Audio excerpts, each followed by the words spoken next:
नमस्कार, आज की बात में आपका स्वागत है। काशी में ज्ञानवापी परिसर को लेकर हो रहा विवाद आज और बढ़ गया। आज ये खबर आई कि ज्ञानवापी परिसर में व्यास जी के तहखाने में 8 मूर्तियां स्थापित कर दी गई। ज्ञानवापी के सर्वे में 10 मूर्तियां मिली थी। एएसआई ने इन मूर्तियों को ट्रेजरी में रखवा दिया था। कोर्ट का फैसला आने के बाद इनमें से 8 मूर्तियों को ट्रेजरी से निकालकर फिर से व्यास जी के तहखाने में पहुंचा दिया गया और इनकी विधिवत पूजा, भोग आरती हो रही है। लेकिन काशी में जो हो रहा है उसको लेकर मुस्लिम संगठनों में बहुत ज्यादा नाराजगी है।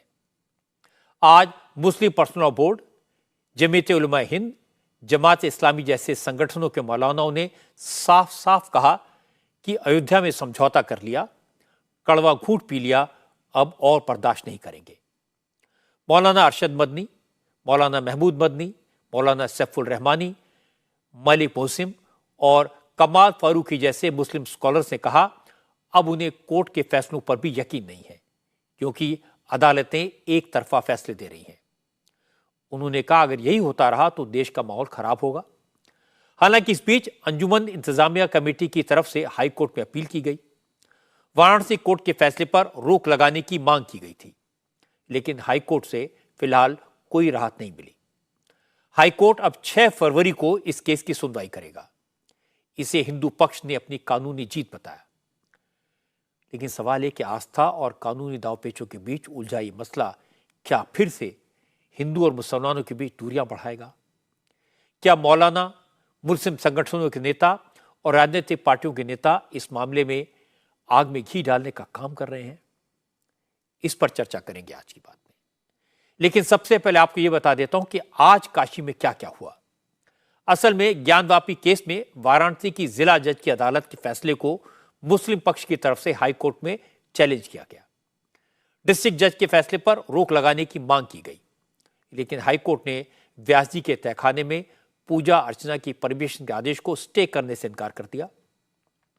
हालांकि जस्टिस रोहित रंजन अग्रवाल की सिंगल बेंच ने उत्तर प्रदेश सरकार को यह जगह संरक्षित करने का आदेश दिया। कोर्ट ने कहा कि व्यास तहखाने में कोई निर्माण नहीं होना चाहिए, इसे किसी तरह का कोई नुकसान नहीं पहुंचना चाहिए।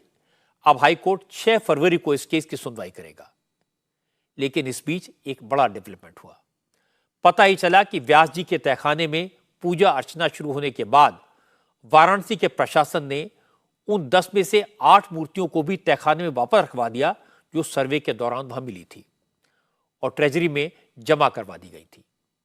जो मूर्तियां व्यास जी के तहखाने में रखी गई हैं उनमें शिवलिंग, अर्घा, हनुमान जी की प्रतिमा, गणेश जी की मूर्ति, लक्ष्मण जी की मूर्ति, भगवान विष्णु की प्रतिमा और मगरमच्छ पर सवार मां गंगा की मूर्ति है। आज हमारी संवाददाता रुचि कुमार ने इस मामले में काशी विश्वनाथ ट्रस्ट के सीईओ विश्वभूषण से बात की। विश्वभूषण ने इस बात को कंफर्म किया कि तहखाने में मूर्तियां वापस आ गई हैं। कोर्ट के आदेश के मुताबिक मंगला आरती से लेकर शयन आरती तक 6 बार आरती हो रही है, भोग लगाया जा रहा है, विधि विधान से पूजा की जा रही है।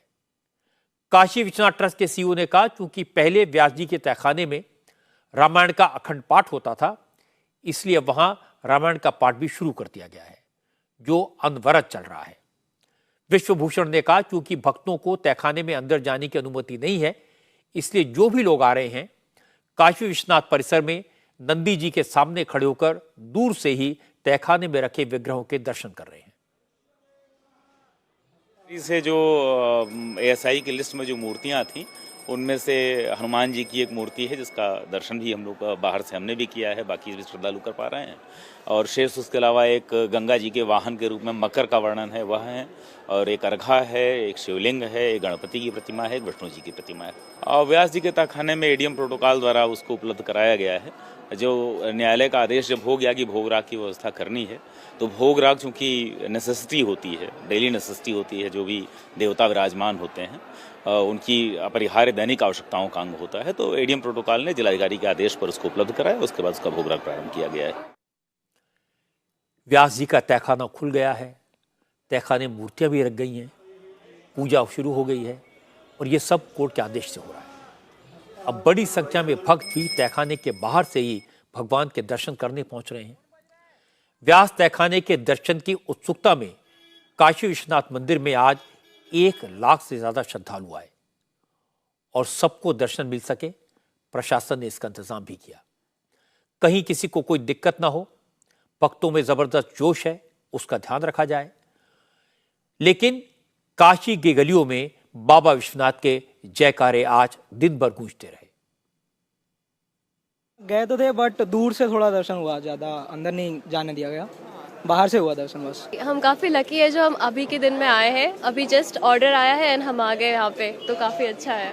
वहाँ पे हमें मंदिर के टूटे हुए पार्ट्स दिखे और पीछे से मस्जिद के पार्ट भी दिख रहे थे। अंदर में हमने देखा तो काफ़ी दूर में हमें मूर्ति दिखी थी जिन्हें अच्छे से सजा के और उनकी पूजा की जा रही थी। और ऐसे तो हमें पास जाके देखना था बट मौका नहीं मिल पाया, बट काफ़ी अच्छा लगा देख के। सुबह में आया था, करीब 5 बजे करीब आया था, तब काशी विश्वनाथ में भीड़ नहीं थी। फिर हम श्रृंगार गौरी के साथ फिर वहाँ पे अभी जो है वहाँ पे भी दर्शन हुए थे, व्यास जी के तहखाने में।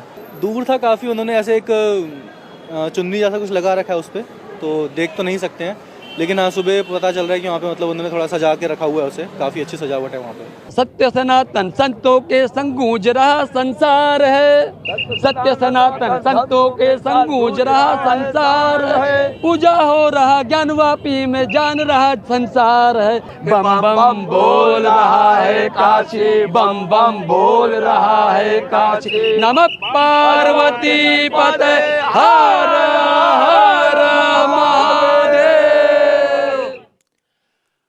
अब मैं आपको इस मामले में मुस्लिम पक्ष की बात बताता हूं। मुस्लिम पक्ष में व्यास जी के तहखाने में पूजा अर्चना शुरू होने से खासी नाराजगी है। क्योंकि कोर्ट के फैसले के खिलाफ ज्ञानवापी इंतजामिया कमेटी ने बंद की कॉल दी थी, इसलिए आज वाराणसी में ज्यादा मुस्लिम व्यापारियों ने अपनी दुकानें बंद रखी। जुमे का दिन है, इसलिए ज्ञानवापी में जुमे की नमाज के लिए बड़ी संख्या में नमाजी पहुंचे। इतने ज्यादा लोग आ गए कि पुलिस को नमाजियों से दूसरी मस्जिदों में जाने की अपील करनी पड़ी।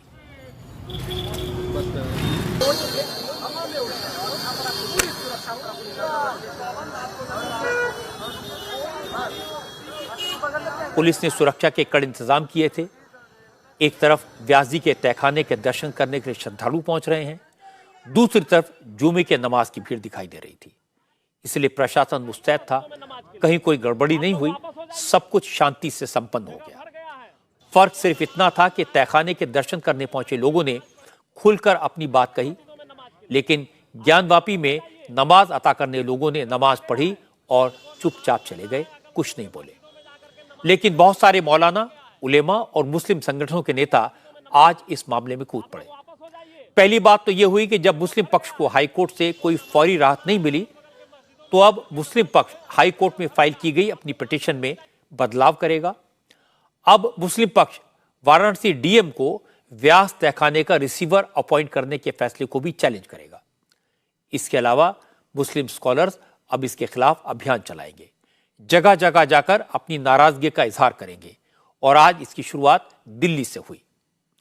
आज मुस्लिम पर्सनल लॉ बोर्ड के अलावा जमीयत उलमा हिंद, जमात इस्लामी हिंद जैसे मुस्लिम संगठनों के नेताओं ने कोर्ट के फैसले पर सवाल उठाए, वाराणसी डिस्ट्रिक्ट कोर्ट के ऑर्डर को बायस्ड कहा, मोदी सरकार पर निशाना साधा। जमीयत उलमा हिंद के अध्यक्ष मौलाना अरशद मदनी ने कहा, अब देश में जो हो रहा है उसकी वजह सिर्फ और सिर्फ अयोध्या विवाद के बारे में सुप्रीम कोर्ट का फैसला है। मौलाना मदनी ने कहा, अब अगर ऐसे ही फैसले होने हैं तो कानून की किताबों को आग लगा देनी चाहिए।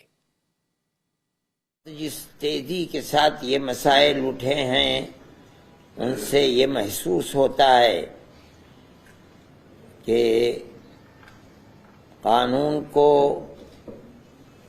सामने रखकर फैसला करने की जिम्मेदारी जिन कोर्टों के ऊपर है, वहाँ ऐसी लचक और ढील पैदा हुई है कि जो लोग इबादतगाहों पर कब्जा करने का प्रोग्राम चाहते थे, उनको सहूलत और आसानी मिल रही है। इस फैसले ने बाबरी मस्जिद के जो रास्ता खोला है कि अकीदत की बुनियाद जब कभी मुकाबला होगा तो कानून उसके मुकाबले के अंदर हेज हो जाएगा, तो फिर लॉ आप पढ़ाते किस लिए हैं? लाइब्रेरियों के अंदर आपके हजारों किताबें किस लिए रखी हुई हैं, इनको आग लगा दीजिए। इसने जो रास्ता दिखलाया है, उस रास्ते दिखलाने के बाद फूट पड़े हैं मसाइल के इस मस्जिद को भी लो, इस मस्जिद को भी लो, इस मस्जिद को भी लो, इसके ऊपर भी।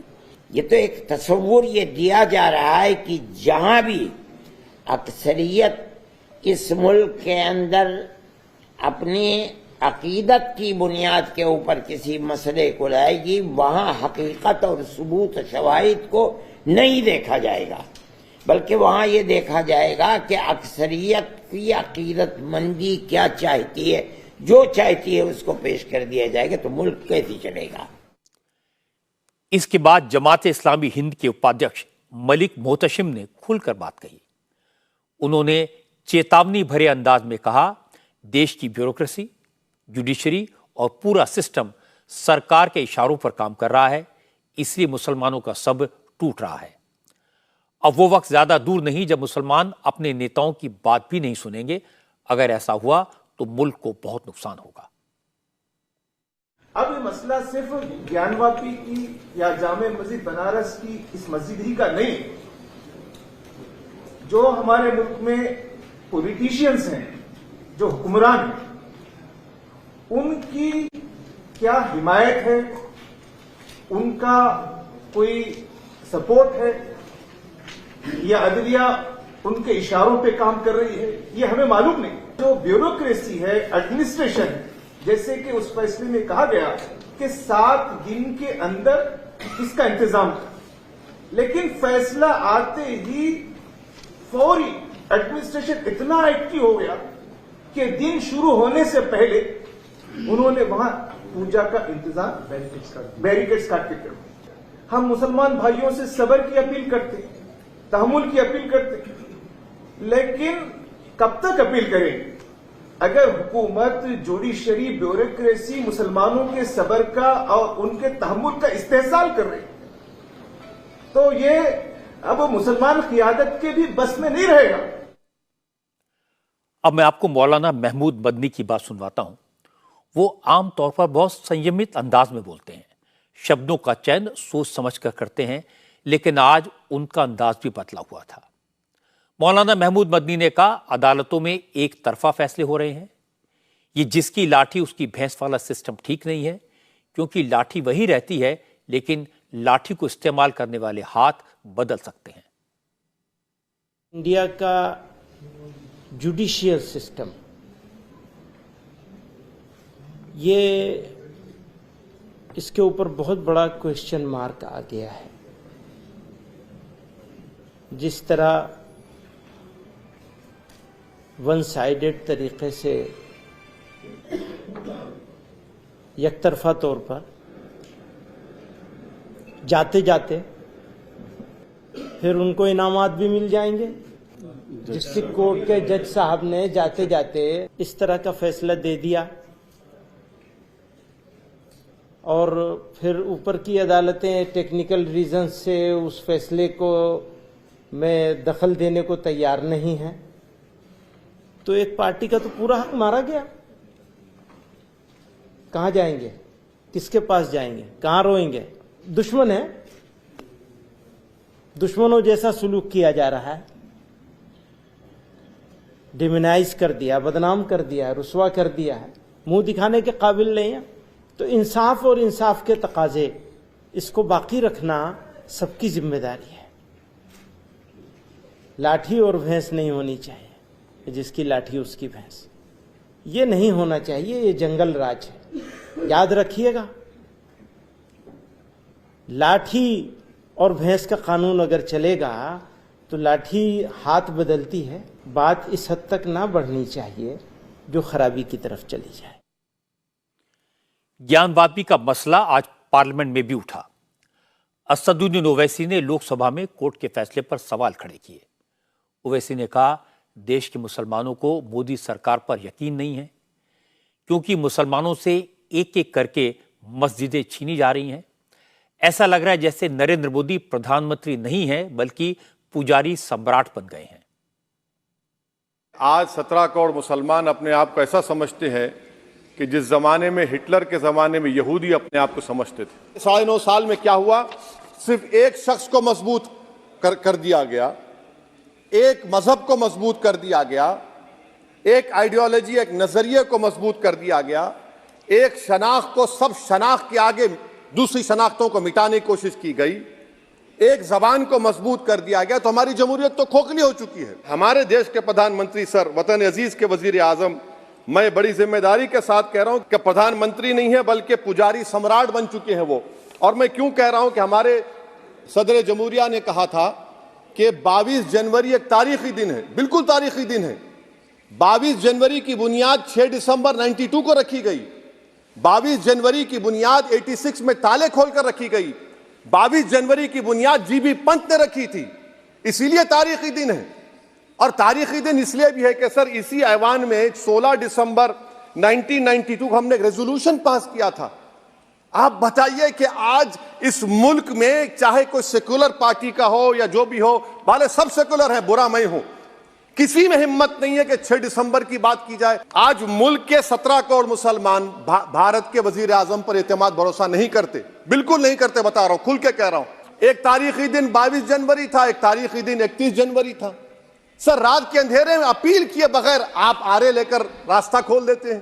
क्या पैगाम दे रहे हैं सर? 600 साल की मेहरौली की मस्जिद को बगैर को नोटिस दिए आपने डिमोलिश कर दिया। मैं जिम्मेदारी के साथ कह रहा हूं कि भारत के प्रधानमंत्री और उनकी सरकार भारत के मुसलमानों से उनकी शनाख्त को छीनना चाहते हैं। आप हर मस्जिद को छीनना चाहते हैं।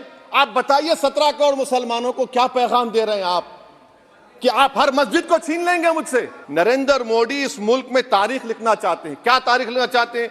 कि मैंने इस देश को, गांधी अंबेडकर के देश को मैंने हिंदू राष्ट्र बना दिया। कि हम तो उम्मीद कर रहे हैं कि ड्यू प्रोसेस अदालत फॉलो करेगी। अदालत अगर एक तरफा फैसले करेगी तो गलत होगा सर। ज्ञानवापी मस्जिद तहखाने में जिस तरह पूजा शुरू हुई, उसको लेकर मौलानों में जो नाराजगी है वो समझी जा सकती है, क्योंकि उनके यहां भी ऐसे बहुत सारे लोग हैं जो एग्रेसिव हैं, जिनको समझाना मुश्किल होगा, जिनको लगेगा उनकी भावनाएं आहत हुई हैं। लेकिन मामला हाईकोर्ट के सामने है। 6 फरवरी को सुनवाई होनी है। ये डेट कोई ज्यादा दूर नहीं है। उससे पहले यह कहना कि ब्यूरोक्रेसी और जुडिशरी दोनों सरकार के प्रेशर में है, ये ठीक नहीं है। क्योंकि ज्ञान वापी से जुड़ा एक मामला पहले भी सुप्रीम कोर्ट तक गया था। सुप्रीम कोर्ट से मुस्लिम पक्ष को राहत मिली थी। वजू खाना सील किया गया था। वजू खाने में मिली शिवलिंग जैसी आकृति को साइंटिफिक तौर पर जांच करने पर रोक लगा दी गई थी। इसलिए मुझे लगता है कि न्याय व्यवस्था पर, जुडिशरी पर, जजेस पर सवाल उठाने से पहले किसी को भी 100 बार सोचना चाहिए। मुझे तो इस बात पर हैरानी हुई कि मौलाना महमूद मदनी जैसे मॉडरेट लोगों ने भी काफी सख्त भाषा का इस्तेमाल किया। और ओवैसी साहब ने तो इस मामले में प्रधानमंत्री मोदी को घसीटने की कोशिश की। मुझे लगता है ऐसी तकरीरों से प्रॉब्लम और बढ़ सकती है। कल भी मैंने कहा था, इस विवाद को आपसी बातचीत से, संयम से और विवेक से मिल बैठकर हल करने की जरूरत है। अब रुख करते हैं सियासी खबरों का। झारखंड में 36 घंटे के सस्पेंस के बाद सरकार का गठन हो गया। चंपाई सोरेन झारखंड के 12वें मुख्यमंत्री बन गए। कल देर रात गवर्नर सीपी राधाकृष्णन ने सारे ऑप्शन पर विचार करने के बाद चंपाई सोरेन को सरकार बनाने का न्योता दिया और दोपहर करीब 1:30 बजे चंपाई सोरेन के साथ उनके 2 मंत्रियों आलमगीर आलम और सत्यानंद भोक्ता ने शपथ ली। गवर्नर ने चंपाई सोरेन को बहुमत साबित करने के लिए 10 दिन का वक्त दिया। शपथ ग्रहण के बाद चंपाई सोरेन ने कैबिनेट की पहली मीटिंग भी कर ली, जिसमें फैसला हुआ कि 5 फरवरी को असेंबली का 2 दिन का सेशन बुलाया जाएगा, जिसमें पहले ही दिन यानी 5 फरवरी को ही फ्लोर टेस्ट होगा। इसके बाद मुख्यमंत्री चंपाई सोरेन ने कहा, पिछले दिनों जिस तरह से साजिश हुई, महागठबंधन ने उसे कामयाब नहीं होने दिया। अब वो इसे लेकर अलर्ट रहेंगे, सदन में अपना बहुमत साबित करेंगे और हेमंत सोरेन ने झारखंड के लोगों के लिए जो काम शुरू किए थे उन्हें वो आगे बढ़ाएंगे। झारखंड प्रदेश बहुत सा उताल पुताल विपक्ष की ओर से जो झूठ प्रचार आज झारखंड को स्थिर करने का जो उन लोग का प्रयास रहा, वो आज हमारा गठबंधन का शक्ति सफल नहीं होने दिया। आगे भी विपक्ष का किसी प्रकार का झूठ का उनका षड्यंत्र जो है वो समझ लिया है। आज के बाद से झारखंड प्रदेश के सभी वर्ग, सभी समुदाय के लिए हमारी काम जो पिछले जो हेमंत बाबू ने शुरू किया है उसको तेजी से पूरा करेंगे। यहाँ के आदिवासी, यहाँ के मूलवासी, यहाँ के दलित सबका जो पिछले सरकार ने अच्छा सुंदर जो योजना लॉन्च किया है हेमंत बाबू के नेतृत्व में, वह कहीं कमी नहीं है। ये आज के दिन उसको और गति हम लोग देंगे। शपथ लेने से पहले चंपाई सोरेन शिबू सोरेन से मिलने गए, उनका आशीर्वाद लिया और फिर ट्विटर पर इसकी जानकारी भी दी।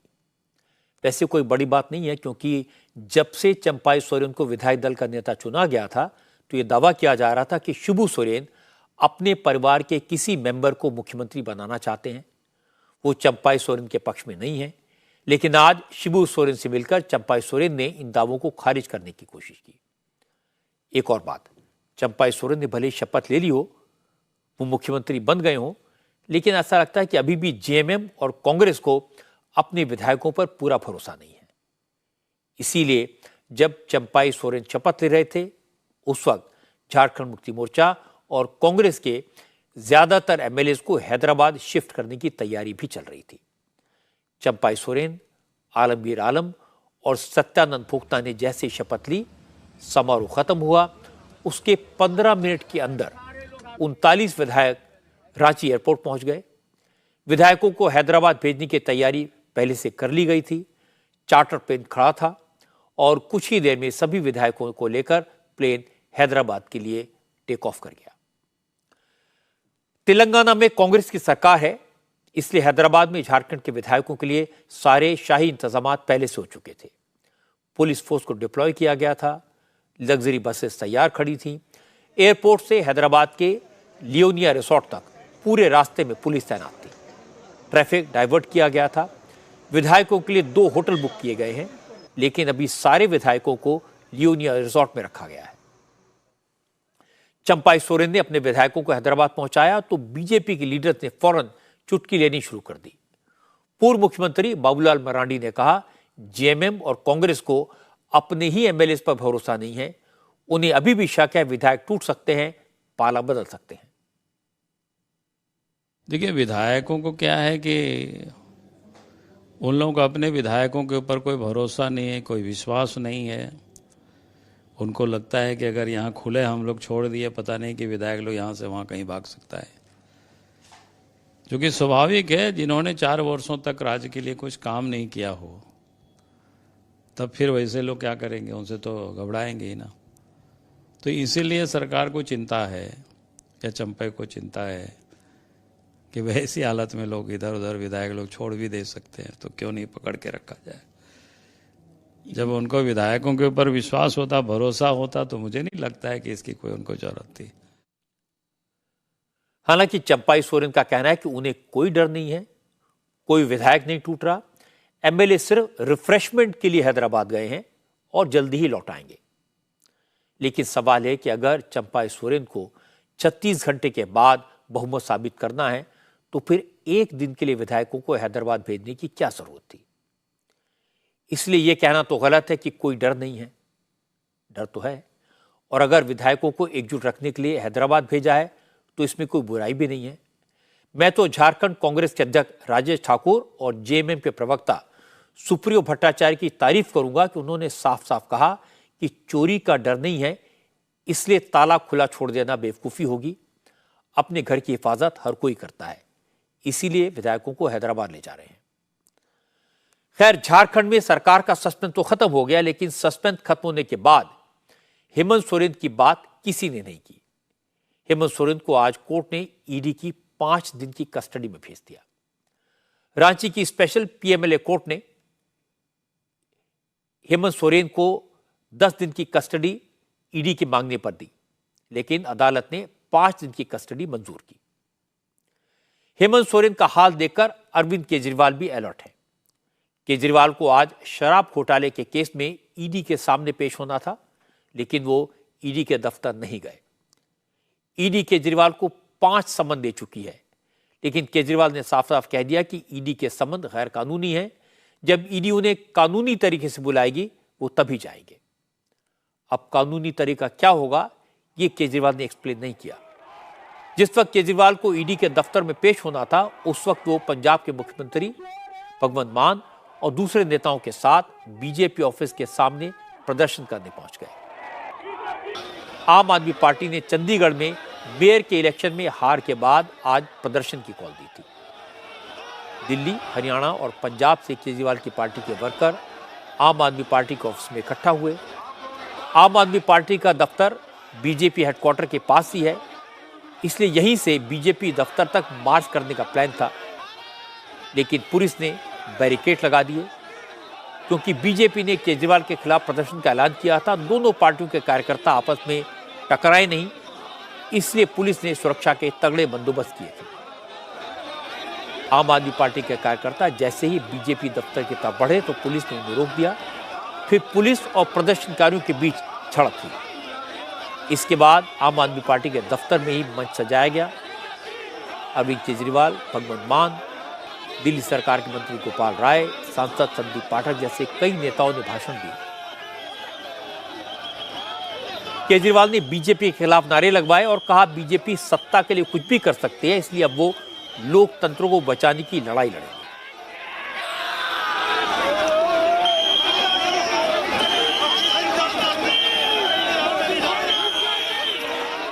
चंडीगढ़ का चुनाव कहने को तो छोटा सा चुनाव था, 10 बाई 10 किलोमीटर का एक छोटा सा शहर है।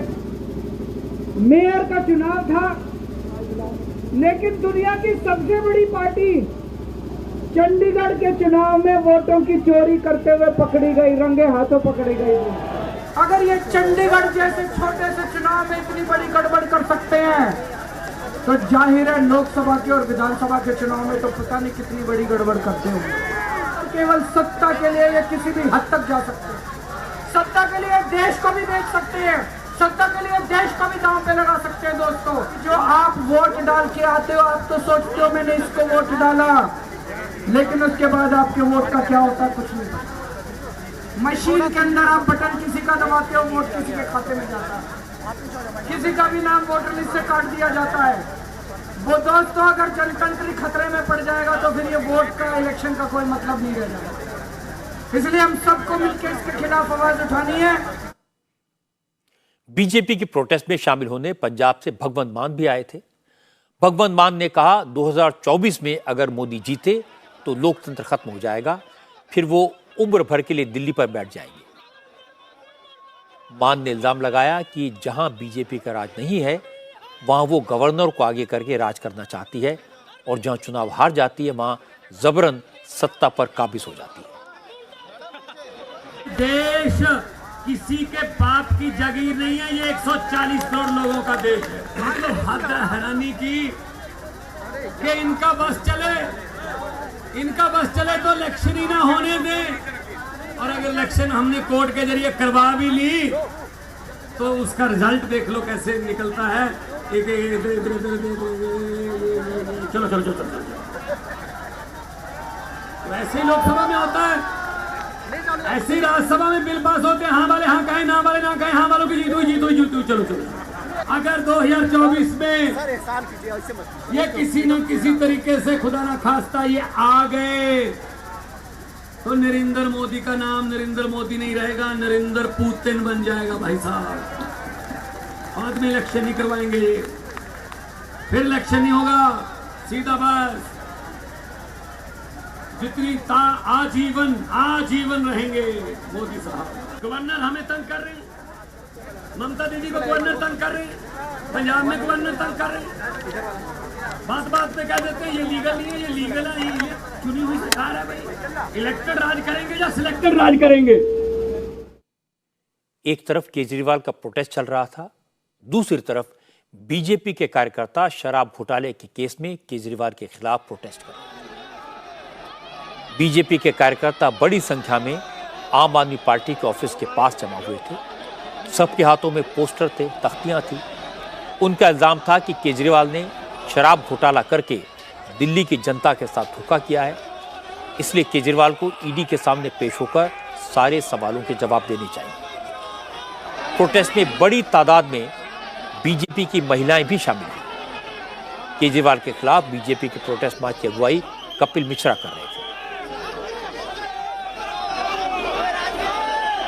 कपिल मिश्रा ने कहा, केजरीवाल ईडी के समन से बचने के लिए ड्रामे कर रहे हैं, लेकिन उनको जेल जाने से कोई बचा नहीं पाएगा।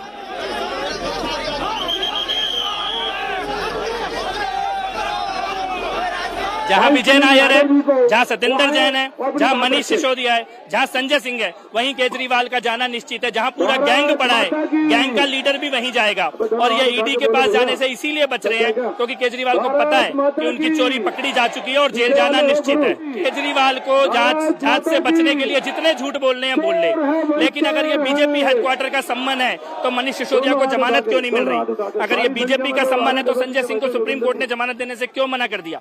अगर ये बीजेपी का सम्मान है तो विजय नायर जेल में क्यों है? सत्येंद्र जैन जेल में क्यों है? केजरीवाल जितना भी झूठ बोलेंगे उतना अपने बनाए जाल में फंसते चले जाएंगे।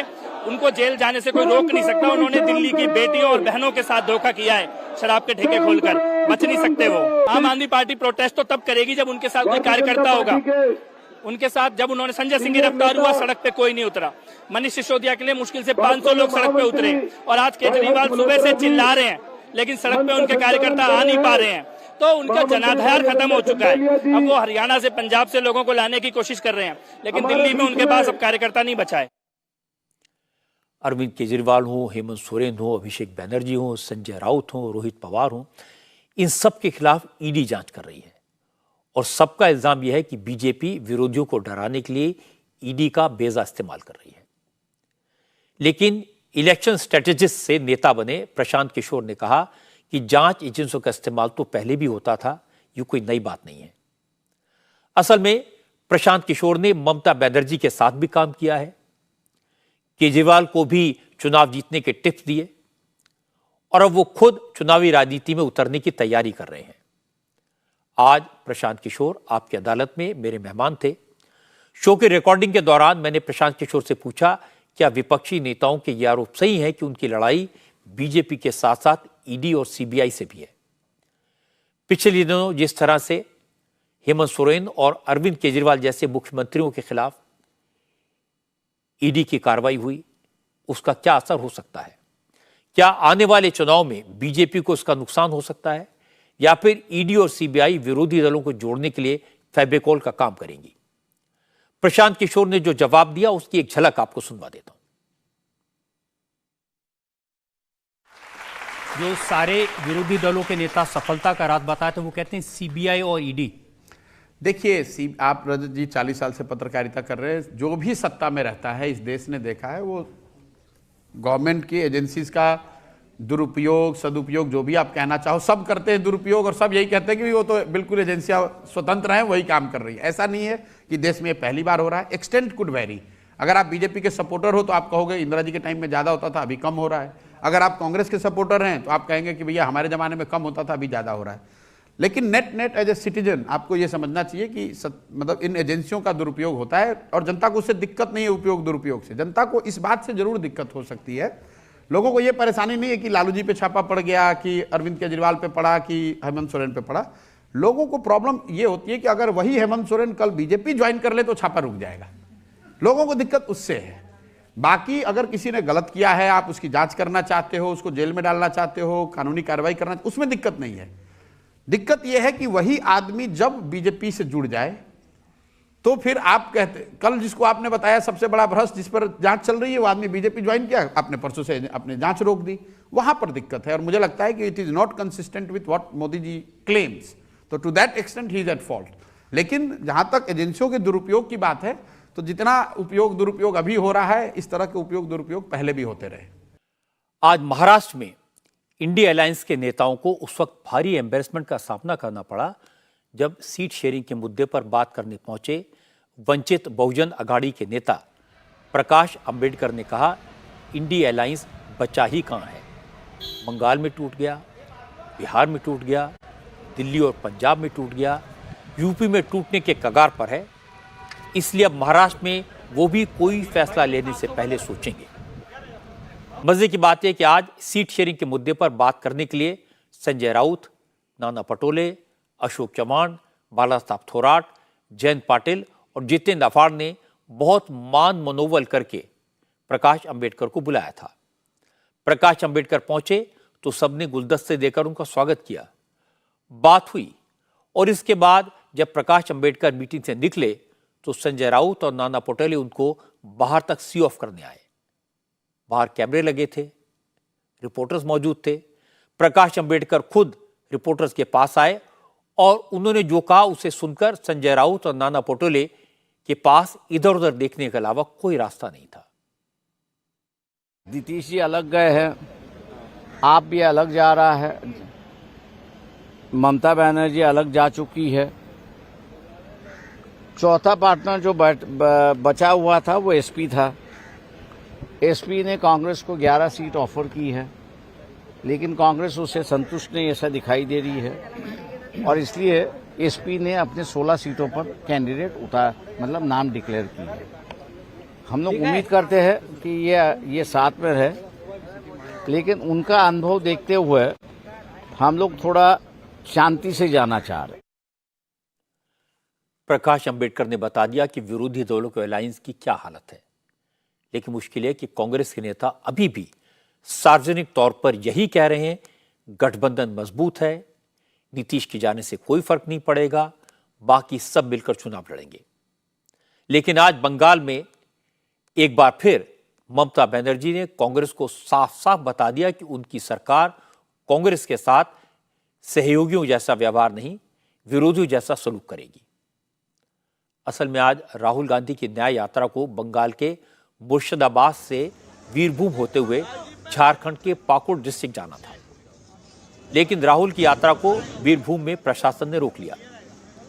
कहा गया कि बोर्ड के एग्जाम चल रहे हैं, इसलिए उनकी यात्रा से, रोड शो से छात्रों को परेशानी हो सकती है। कांग्रेस के नेताओं को बताया गया कि वो एग्जाम के बाद ही निकल सकेंगे, लेकिन कांग्रेस के नेताओं ने कहा कि पाकुड़ में प्रोग्राम फिक्स्ड है, तो प्रशासन ने कहा अगर राहुल चाहें एक गाड़ी से आगे जा सकते हैं, लेकिन काफिले को रोड शो की शक्ल में आगे जाने की परमिशन नहीं दी जाएगी। यहाँ की लोकल जो प्रशासन कल रात को हमें ये मैसेज दे रही है कल रात से कि यात्रा नहीं होने वाला है, यात्रा नहीं होने वाला। क्यों? वजह यह है कि परीक्षा है, तो हम तो शांतिपूर्ण तरीके से निकलना चाहते हैं झारखंड तक। ये लोग कहते हैं कि नहीं होना चाहिए, हम नहीं करने देंगे, हम इसको आप बंद करा दो, एक एक गाड़ी में चले जाओ। कैसे एक एक गाड़ी में जाए राहुल गांधी जी, बताइए आप। तो हम लोग इसलिए प्रशासन को भी ये कहूंगा कि हमें तो 2-4 घंटे और बंगाल में रहना है राहुल जी को, बाकी बात के बाद जो हमारे खिलाफ जो आपका मर्जी करते जाओ, लेकिन राहुल गांधी जी 2-4 घंटे और बंगाल में रहने वाला है, तो इसको कम से कम झारखंड बॉर्डर तक पहुंचा दिया करो, बस यही हमारा मांग है। जब कांग्रेस के नेताओं ने बिना किसी शोर के निकलने का वादा किया तो प्रशासन ने 2 घंटे के बाद मंजूरी दे दी। राहुल गांधी का स्वागत किया और इसके बाद पाकुड़ में राहुल गांधी की रैली हुई। लेकिन इससे पहले कांग्रेस की तरफ से राहुल गांधी का एक वीडियो जारी किया गया, जिसमें राहुल सोशल मीडिया में काम करने वाले कुछ नौजवानों के साथ बैठे दिखाई दे रहे हैं। बातचीत में कुछ युवाओं ने राहुल से पूछ लिया कि बंगाल में क्या हो रहा है, ममता के साथ कोई अलायंस है या नहीं। इस पर राहुल ने कहा बंगाल में इंडी गठबंधन मजबूत है, अलायंस टूटने की बात गलत है, टीएमसी से सीट शेयरिंग की बात चल रही है और बहुत जल्द सब कुछ फाइनल हो जाएगा। हमारा इंडिया अलायंस है, ना ममता ने ना हमने इंडिया अलायंस तोड़ा है। ममता जी भी कह रही हैं कि मैं अलायंस में हूं, हम भी कह रहे हैं कि हम अलायंस में हैं। सीट की निगोशिएशन चल रही है, दोनों साइड से निगोशिएशन चल रही है। राहुल गांधी आज सोशल मीडिया में काम करने वाले नौजवानों से मिले थे और उनसे ये बात कह रहे थे। इससे पहले बीड़ी वर्कर के साथ राहुल का वीडियो काफी वायरल हुआ। ये वीडियो कैसे बना, कितने कैमरे आसपास थे, ये भी डिजिटल मीडिया पर काफी दिखाई दिया। आपकी अदालत में बड़े बड़े लीडर्स की इलेक्शन कैंपेन संवारने वाले प्रशांत किशोर से मैंने पूछा कि ऐसे वीडियोस का क्या फायदा होता है। राहुल गांधी बीड़ी वर्कर्स के साथ नजर आए। इससे पहले वो किसानों के साथ आए, ट्रक ड्राइवर के साथ, बाइक मैकेनिक के साथ भी उनके वीडियोस दिखाई दिए थे। ऐसे वीडियोस पोस्ट किए जाने से क्या चुनावों में फायदा होता है? प्रशांत किशोर ने जो कहा उसका एक अंश आपको दिखाता हूं। राहुल गांधी आजकल पर्दे पर नजर आते हैं, कभी बीड़ी वर्कर के साथ बीड़ी बनाते हुए, कभी वो किसान के साथ फसल रोपते हुए, कभी हम उनको देखते हैं मैकेनिक के साथ, कभी देखते हैं ट्रक ड्राइवर के साथ, और ये बड़े अच्छे वीडियोस बनते हैं। तो इलेक्शन में इन चीजों का फायदा होता है? कोई फायदा नहीं होगा। देखिए,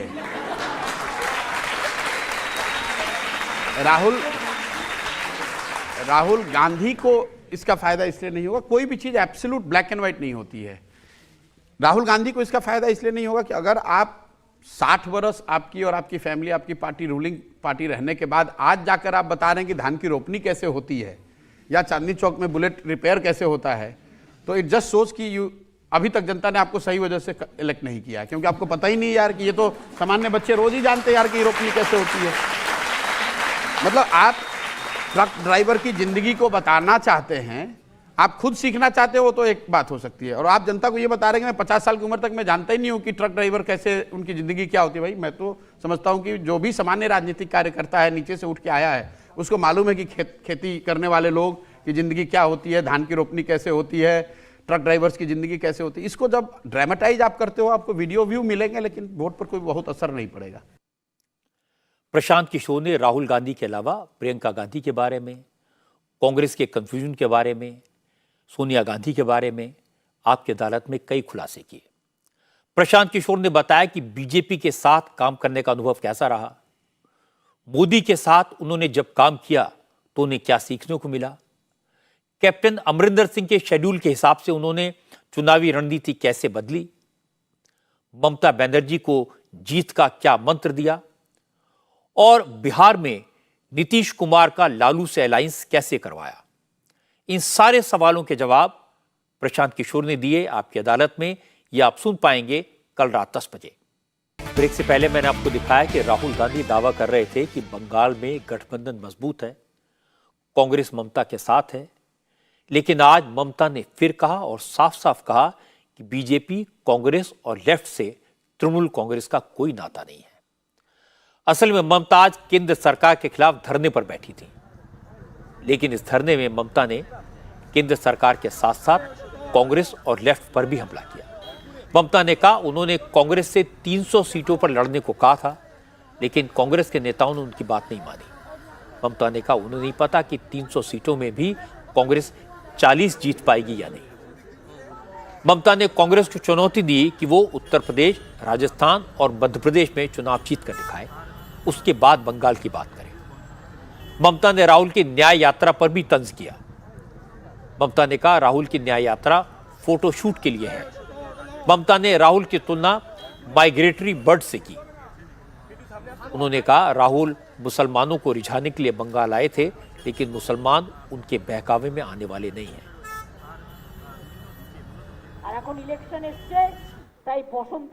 अब चुनाव आया है तो ये उड़ते पंछी फोटोशूट कराने के लिए बंगाल चले आए हैं। मुस्लिम वोटर्स के बीच माहौल बनाना चाहते हैं। कोई हिंदुओं के बीच माहौल बना रहा है, हिंदुओं के बीच बीजेपी छुरछुरी छोड़ रही है, तो कांग्रेस और सीपीएम मुसलमानों के बीच यही कर रही है।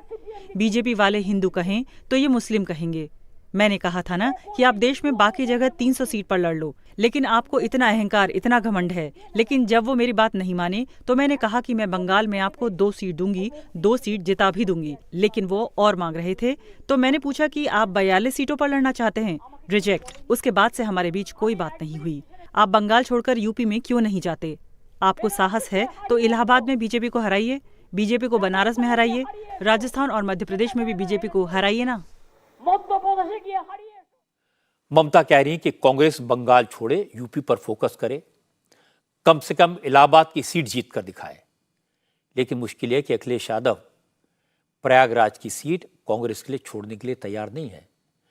अखिलेश यादव एक तरफा ऐलान कर चुके हैं कि समाजवादी पार्टी यूपी में कांग्रेस के लिए सिर्फ 11 सीटें छोड़ सकती है। इसके बाद अखिलेश ने कांग्रेस से बात किए बगैर 16 सीटों पर अपने उम्मीदवारों के नाम भी ऐलान कर दिया। इसके बाद भी कांग्रेस के नेता कह रहे हैं कि बातचीत चल रही है और समाजवादी पार्टी के नेता भी हंसते हुए कहते हैं कांग्रेस के साथ गठबंधन मजबूत है। हम तो लड़ ही रहे, हम तो 16 सीटें डिक्लेयर कर दी हैं, 2 दिन बाद और डिक्लेयर करेंगे, 3 दिन बाद फिर डिक्लेयर। कांग्रेस से बात नहीं बनी तो आप लोग छोड़ देंगे? कांग्रेस से बात बन चुकी है, क्यों आप लोग कह रहे हैं कांग्रेस से बात नहीं? सब वो तो बसपा के साथ बातचीत के लिए तैयार, कोई बातचीत कर नहीं रहा है। कांग्रेस का समाजवादी पार्टी से फाइनल समझौता हो गया। उत्तर प्रदेश में कांग्रेस की लीडरशिप का जिक्र आपकी अदालत में भी आया। यूपी में कांग्रेस को लीड करने के लिए बेस्ट लीडर कौन है, इस पर भी चर्चा हुई। सोनिया गांधी, राहुल गांधी और प्रियंका गांधी तीनों उत्तर प्रदेश में कांग्रेस की राजनीति के केंद्र में रहे हैं। आज राजनीतिक रणनीतिकार प्रशांत किशोर ने बताया कि उन्होंने कांग्रेस के लिए रिवाइवल का एक लंबा चौड़ा प्लान सोनिया गांधी को दिया था और करीब 11 घंटे उनसे बातचीत हुई थी।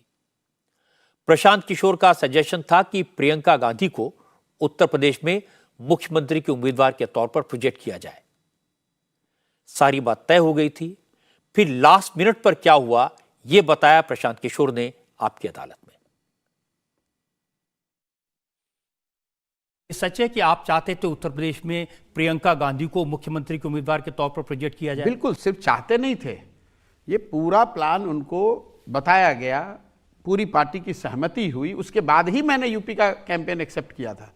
3 महीने के स्टडी के बाद मैंने जो प्लान बनाया उसमें पूरी डेट फिक्स, सब कुछ निश्चित है कि किस दिन उनको आना है।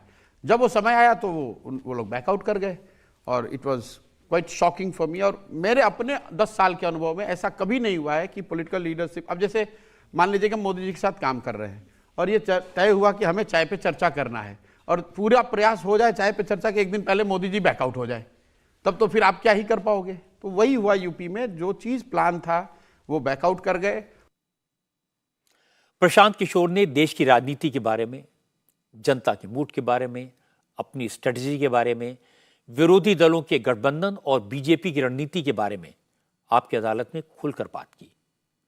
उन्होंने ये भी बताया कि इलेक्शन स्ट्रेटेजिस्ट से नेता बनने का आइडिया कहां से आया, क्यों आया और क्या अब वो कभी अपने पुराने पेशे में नहीं लौटेंगे। इन सारे सवालों के जवाब प्रशांत किशोर से आप सुन पाएंगे आपकी अदालत में कल रात 10 बजे। विरोधी दलों के नेता असमंजस में हैं, अब तक ये तय नहीं कर पाए कि उनके अलायंस में कौन कौन होगा।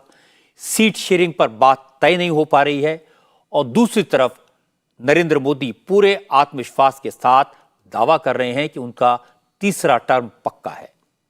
मोदी आज भारत मोबिलिटी ग्लोबल एक्सपो 2024 में चीफ गेस्ट थे। उन्होंने इस कॉन्फ्रेंस में जैसे ही अपने 3rd टर्म में वापस आने की बात कही, पूरा हॉल तालियों से गूंज उठा और इसके बाद मोदी ने बस इतना कहा, समझदार को इशारा काफी है। जब मेरी पहली टर्म थी उस समय मैंने एक ग्लोबल लेवल की मोबिलिटी कॉन्फ्रेंस प्लान की थी और उस समय की चीजें अगर आप निकाल के देखोगे तो बैटरी पर हमारा फोकस क्यों होना चाहिए, इलेक्ट्रिक व्हीकल की तरफ हमें कैसे जल्दी जाना चाहिए, इन सारे विषयों पर बहुत विस्तार से वो समिट हुआ था। ग्लोबल एक्सपर्ट्स आए थे और आज मेरी दूसरी टर्म में मैं देख रहा हूं कि खासी मात्रा में प्रगति हो रही है और मुझे विश्वास है कि तीसरी टर्म में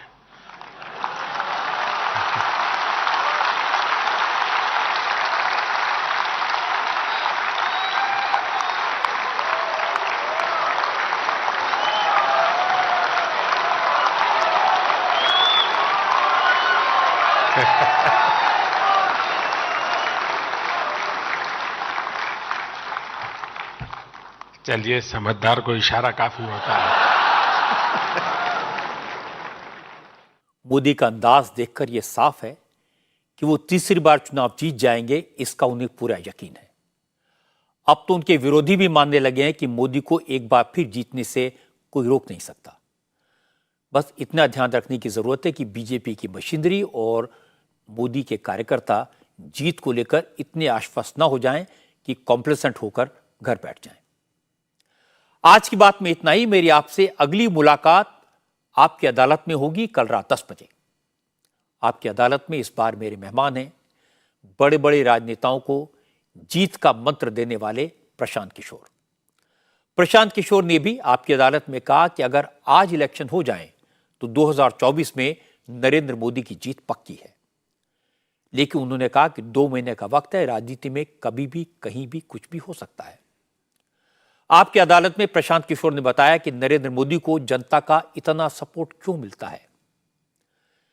उन्होंने ये माना कि नीतीश कुमार के एनडीए में आने से लोकसभा के दौरान तो एनडीए को फायदा होगा, लेकिन उन्होंने दावा किया कि जब तक बिहार में विधानसभा के चुनाव होंगे तो नीतीश कुमार एक बार फिर पलटी मार चुके होंगे।